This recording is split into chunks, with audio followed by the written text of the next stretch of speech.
Entramos ahora en la parte de la teoría del liderazgo, es decir, en la fase en la cual debemos ejecutar el plan y llevarlo a cabo una vez planificados los objetivos y organizada la organización. Vamos a ver entonces aspectos importantes en relación a este campo de líder, como la diferencia entre dirigir y liderar, que es tanto como la diferencia entre el poder, que decíamos en el tutorial anterior, y la autoridad. El poder formal, otorgado por la organización; la autoridad del líder, el poder informal, otorgado por el resto, por el grupo. Como veis aquí, esta es la principal diferencia. El directivo tiene una jerarquía formal, el líder una influencia informal. Los directivos suelen estar más vinculados al cliente externo, en cambio el líder mantiene también una preocupación sobre sus clientes internos o compañeros o colaboradores. El directivo más formal, autoritario, de un perfil de este tipo, suele estar más fijado en el corto plazo por tácticas del día a día. En cambio el líder suele ser por contra más estratégico, más largoplacista. Los directivos tienen una excesiva preocupación por los recursos materiales, dejando un poco de lado otros factores emocionales que sí atienden los líderes. Sobre la función del directivo formal se centra en buena medida sobre la fase de control y supervisión. En cambio el líder además forma, asesora y comunica, hace de coach, que veremos a continuación. Respecto a la visión de la realidad, el directivo la acepta como un dato, como una variable exógena inamovible. En cambio el líder la cuestiona y la intenta transformar en la medida de sus posibilidades. Esta es la diferencia entre el directivo y líder. Hay directivos que solo son directivos y hay directivos que además son líderes, bastante más completos estos últimos. Igualmente hay líderes que no son directivos y que tienen un poder informal dentro de la organización importante a tener en cuenta. Sobre las teorías de liderazgo hay varias. En vuestro texto se centra en esta, en la teoría de Blake y Mouton, ya clásica del 64, en el cual la teoría de parrilla gerencial distribuye en un eje de coordenadas, abscisas ordenadas, cuatro tipos de liderazgo, 5 con este punto medio, en el que se muestran las dos variables esenciales de casi todas las teorías de liderazgo: el interés por los resultados que persiga el directivo, que puede ser escaso o mucho, y el interés por las personas que tenga este directivo, que puede ser escaso o mucho. De esta interacción surgen 5 tipos de liderazgo. Estaría aquel directivo que tiene poco interés por los resultados y poco por la gente, por las personas, que es un estilo pasota, laissez-faire, dejar hacer, ¿de acuerdo? Donde, bueno, pues su máxima capacidad o cualidad es la delegación, ¿de acuerdo? Por contra tendríamos aquí enfrente un directivo con mucho interés por los resultados, pero muy poco centrado en las personas, que sería un estilo más autoritario o tarea, en palabras de Blake y Mouton. Tendríamos en el opuesto a este, tendríamos un directivo con mucho interés por las personas, pero poco por las tareas. Sería un estilo club social o picnic, club campestre, donde sería el directivo que le preocupa sobre todo que la gente esté bien, pero bueno, las cosas a lo mejor no se hacen o no les interesa tanto. Y por último tendríamos un estilo más democrático, más de compromiso, en el cual sería el directivo, bueno, pues que muestra un interés alto tanto por los resultados como por la gente. Blake y Mouton pensaban que el directivo podía llegar mediante un adecuado entrenamiento desde todos estos 4 estilos directivos, que se quedan siempre cojos en algún punto o en los dos, a el estilo compromiso mediante la formación, ¿de acuerdo? De hecho, que cuando los directivos participaban en sus procesos de formación, al entrar, antes de hablar de este estilo compromiso, más de la mitad pensaban que tenían este estilo. En cambio, al acabar sus acciones formativas, reconocían que prácticamente 1 de cada 6 reconocía haberlo tenido de antemano. Es decir, es un estilo que ellos pensaban que mediante el trabajo, la formación y el esfuerzo se podría alcanzar. Posteriormente, otras teorías que nos cita vuestro texto, posteriores, que tienen que ver con el liderazgo contingente, por ejemplo la teoría tridimensional, enriquecen estas dos vectores ordenadas y abscisas con un tercero, de ahí el nombre tridimensional, que es la realidad, ¿no? De tal manera que para la teoría tridimensional cualquiera de estos estilos puede ser válido en función de la situación a la cual enfrentemos y sobre todo en función del grado de madurez de los directivos con los que se trabaje. Es decir, por ejemplo, con un escaso grado de madurez podría ser válido un estilo más directivo, ¿de acuerdo?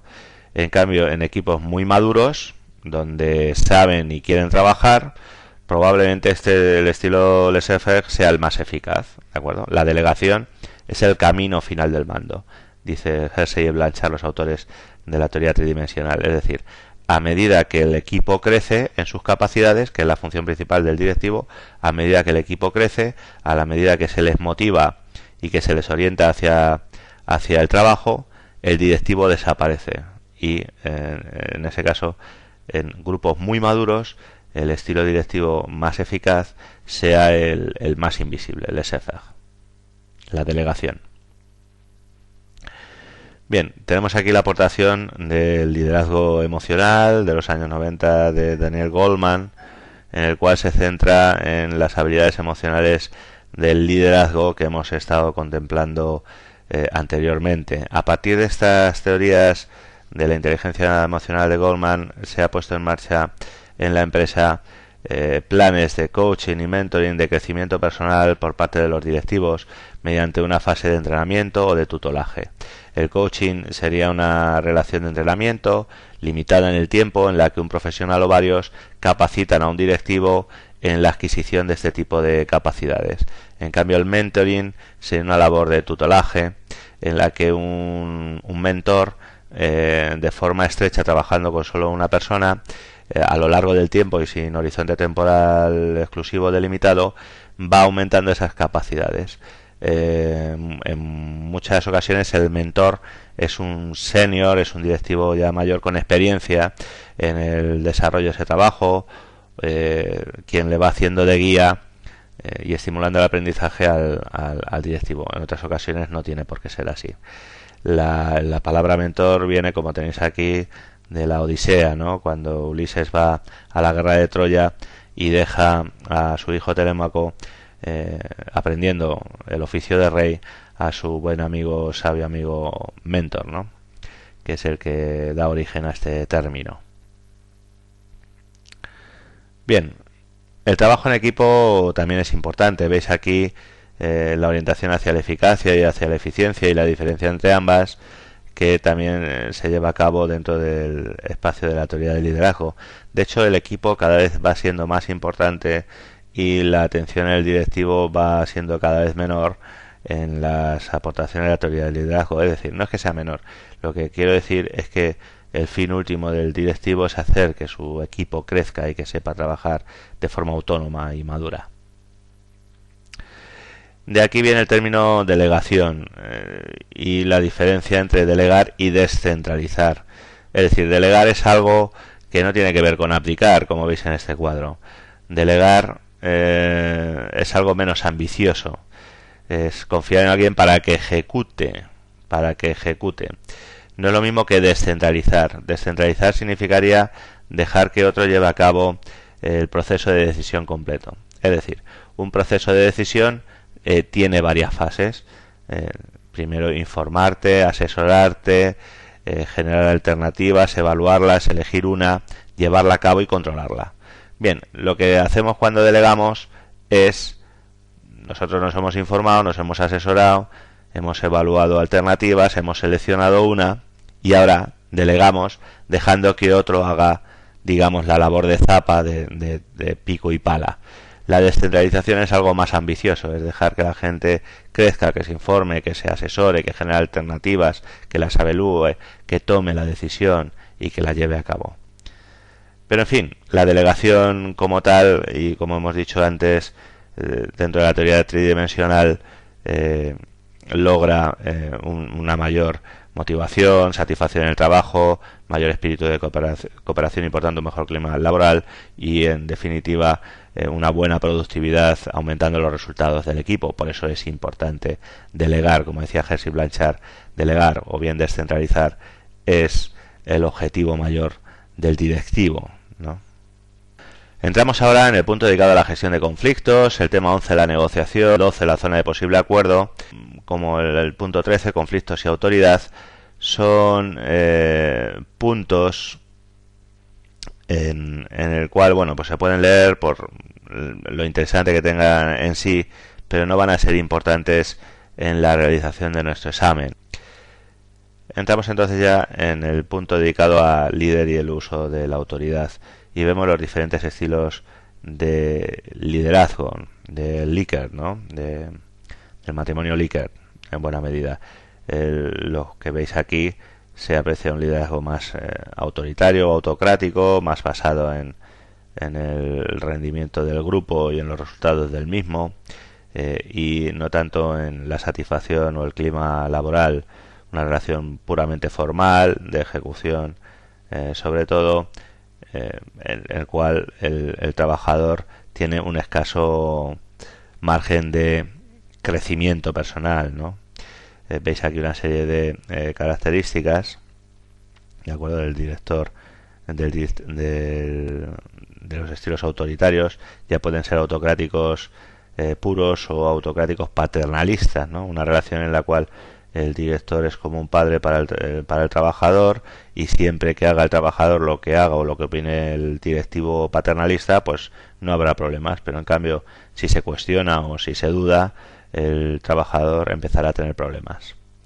Luego tendríamos el liderazgo democrático, es un estilo de directivo en el cual se facilita la formulación de objetivos y la negociación y la participación de los trabajadores por parte del directivo en su formulación, y de esta forma el trabajador puede crecer más profesionalmente y como personalmente dentro del trabajo que realiza. Y diferenciaríamos estos dos del liderazgo liberal o laissez-faire, un liderazgo más pasivo, donde no muestra ni interés ni por los resultados ni por las personas, como decíamos antes, y que, bueno, donde el trabajador tiene absolutamente toda la libertad no por la delegación, sino más bien a lo mejor por la abdicación del directivo. Ahora bien, como hemos dicho anteriormente, en grupos muy maduros podría ser un estilo bastante conveniente, donde el líder solo actúa por excepción, es decir, cuando el equipo se lo solicita, ¿de acuerdo? Terminamos el tutorial con la fase de control, es decir, comparación de los realizado en la fase de ejecución con lo planificado en la primera fase de nuestro tema dedicado a la administración. Vemos una parte dedicada a los requisitos del control y las fases de control, lo que partiría del establecimiento de una planificación fina y ajustada, conocer lo que se ha realizado posteriormente, comparamos lo planificado con lo realizado, se evalúan las desviaciones son la diferencia entre lo planificado y lo hecho, y en la medida de lo posible se corrige el proceso para que el siguiente fase de planificación sea mucho más ajustado y mucho más fino.